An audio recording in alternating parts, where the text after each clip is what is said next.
Hello and welcome back to Asia Now. My name is Alex, and on this channel I bring you the top stories and top topics from around Asia. And in this video I'll tell you about another foreigner being attacked, hospitalized in Thailand, a Filipino fried chicken vendor arrested for selling fake IDs, 2,300 Chinese linked to pogos have been deported so far, North Korea is now open for tourism, and a boat collision injures 4, plus much more. Starting with the USD to Filipino peso exchange rate, right now 1 USD is equal to 57 pesos. Let's jump into our main story. Just yesterday, I told you guys not to basically offend Thai people that hate losing face in public. Here's our main story. A Kuwaiti man was assaulted in Phuket after insulting Thais.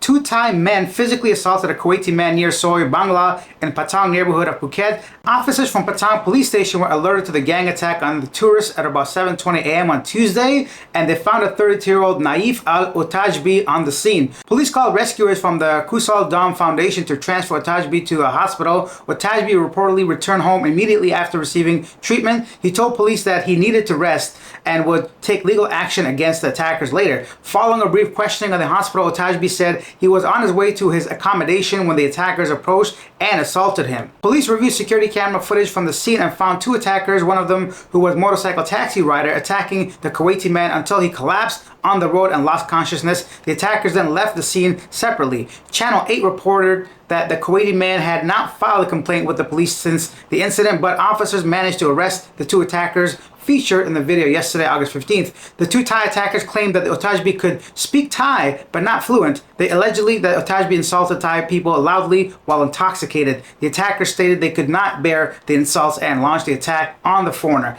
However, the police are unable to legally punish the attackers because legal proceedings require a complaint from the Kuwaiti victim. Police would file charges against the attackers once the foreign victim comes forward. In a similar incident, a group of Thai trans women gang attacked a foreign man in Soy Bangla in May, claiming that the foreigner had slapped one of them without reason. One trans woman claimed that the foreigner previously rode a motorcycle around the area, randomly kicking and annoying people. Another related incident occurred in Phuket in March when 2 Thai trans women physically assaulted 2 foreign men in Patong area. It is suspected that they argued over the price of service before the altercation took place.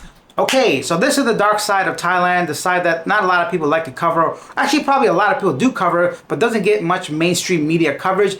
It's things like this. So you got 2 things happening at once. Both things can be true at the same time. Okay, the foreigner could have been intoxicated and maybe insulting, but doesn't give the right to the Thai people to assault him. He could have died if he had his head on the road. So the severity of the things is not okay. Yesterday and regularly I tell people, do not insult Thai people. I personally never have had any issue with Thai people.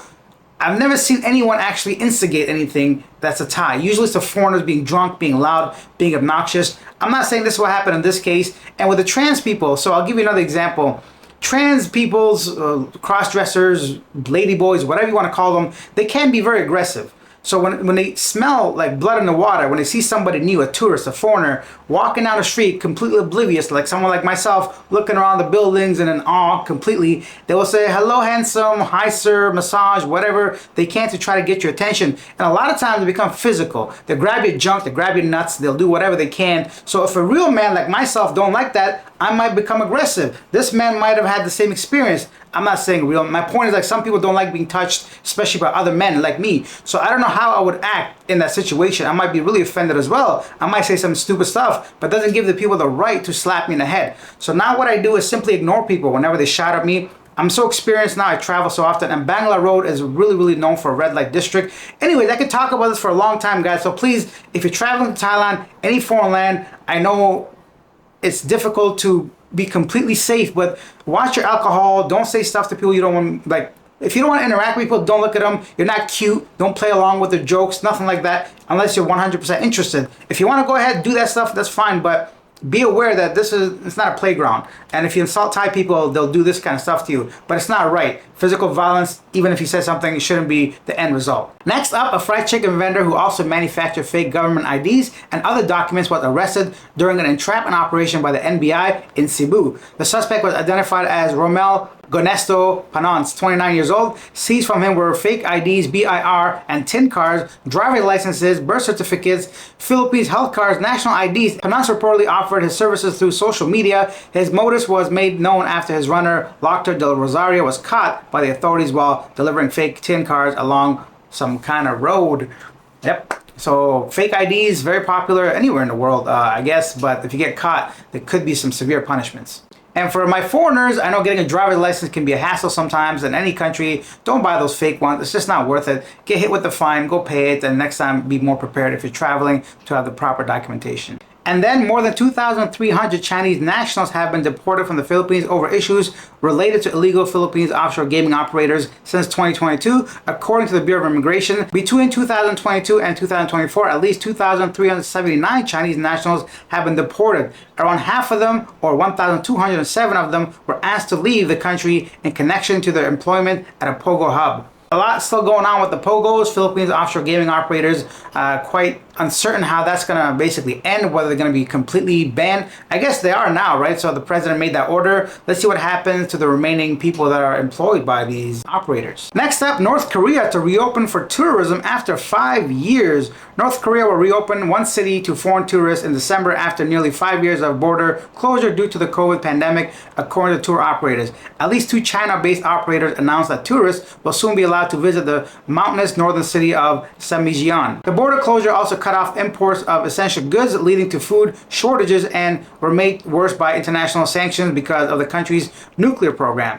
I quote, "So far, just Samjian has been officially confirmed, but we think that Pyongyang and other places will open too." Wow, I had no idea that 5 years ago you could actually travel to North Korea. I never personally looked into it, but I assume because of the sanctions and the closures and the strictness that goes on there, it would be like a traveler's dream to visit that place. And by that, I don't mean with all the nonsense that goes on there with any dictatorship. My point is just from a perspective of an individual seeing brand new places. And then a boat collision in Chao Phraya River, the very famous Bangkok River, left 4 people injured. There is some footage of this. Kind of scary how it all happened so fast and you can't really do much about it to get it out of the way. Staying in Thailand, let's go ahead and take a look at the zebra crossing. Another accident, another person gets hit trying to cross the road. A careless pickup truck driver struck a student walking across the zebra crossing in front of a school, causing him to be thrown onto the road. The incident was captured on TikTok video posted by a user yesterday. The video reveals a shocking accident that occurred on August 6th. A group of students were standing by the roadside preparing to cross the zebra crossing. As the road began to clear, an individual stepped forward to signal vehicles to stop, allowing the students to cross safely. However, the pickup truck approached the crossing at a speed and collided with one of the several students. Thailand driving and pedestrian and walkway zebra crossing has been in the news for quite some time now. Thailand driving culture is probably one of the worst I've seen in the world. I don't know what's going on there. I don't know what's happening because it doesn't make sense to me. Usually they're such like calm, polite people, but when it comes to driving, there's just like zero regard for safety. I don't know what it is. I wish I had an answer for this. Especially motorcycles, zebra crossing, people constantly passing away, being hit by drivers. Even when I'm in a car with someone that I know that is Thai, I can see the way they behave and they drive, and I have to say something, and they seem to laugh it off. And I don't understand. Please, somebody explain to me, what is it with Thailand and just people dying on the road? Like, I don't understand. Like, where does this come from? Why does this bother me so much? I don't get it. I think it's so simple. But I mean, last year when that doctor passed away on the zebra crossing as well. But like I said, it's not the first time. It won't be the last time. I hope they change this completely. They've done so many different things trying to paint. I don't know. I'm going to go ahead and leave the story at that. A lot of wild stories from Thailand. I'm just going to read one more. Officers were called to a roadside forest along Highway 44 to assist the foreign man who had been attacked by a brown cow owned by the resident. The owner reported that the cow, which was tied to a wooden pole, repeatedly gored the 35-year-old man who was naked at the time. The foreigner attempted to fend off the cow by holding onto its horns, but was unsuccessful. The cow eventually flung him aside and was about to charge again when rescuers managed to drag the foreign man away just in time. The cow's owner was called on the scene to calm the cow down. A witness told the news media that the foreign man had stopped on the scene because his motorcycle's tire was punctured. He then disappeared into the roadside forest, where locals later found him naked and being attacked by the cow. The rescue team speculated that the foreign man might have been under the influence of alcohol or drugs and attempted to do the cow before being attacked. Bruh, come on, man. What are you doing? I'm glad, come on. What are you doing, man? What is wrong with you? That's gotta be drugs, right? There's no way. Now it's time for a segment, Yesterday Today, where I read some of the most popular comments about our video. You thought it was bad before says, I live in Thailand. 3 local meals a day plus 2 liters of water is $3.87. I could cut back on scavenging for edible plants, of which there are many along the country roadside, and start beachcombing for shellfish and crabs. Spending my dollar on rice, I would get by for a while, maybe. Maybe. I mean, maybe you could just get by with just begging too, right? Being a monk and getting food from restaurants. But I don't think, personally, poverty shouldn't be that, right? And the level where they can consider what you're poor and what you're not poor shouldn't be that low, was my point personally. But yeah, I mean, you could pretty much live off of no money either, right? If you want to just go ahead and eat leaves and live in the bushes and stuff like that. I think that shouldn't be where we draw the line for people to consider poor. Gabe J. Lewis says, it's odd, 64 pesos a day sounds like nothing, but for a family of 4, that's 7,800 pesos a month. I'm sure there are plenty of families out in the province spending less a month on food. I think the Philippines poor means you are going hungry. If you can afford to feed yourself, you're just not well off. Yet despite this, the majority of people are still happy. Yes, they are the happiest people I've seen. And if you're happy with this video and others haven't had a chance to subscribe, hit the subscribe button, hit that like button, share this video. I don't know why I did that. I'll see you guys maybe tomorrow. Bye.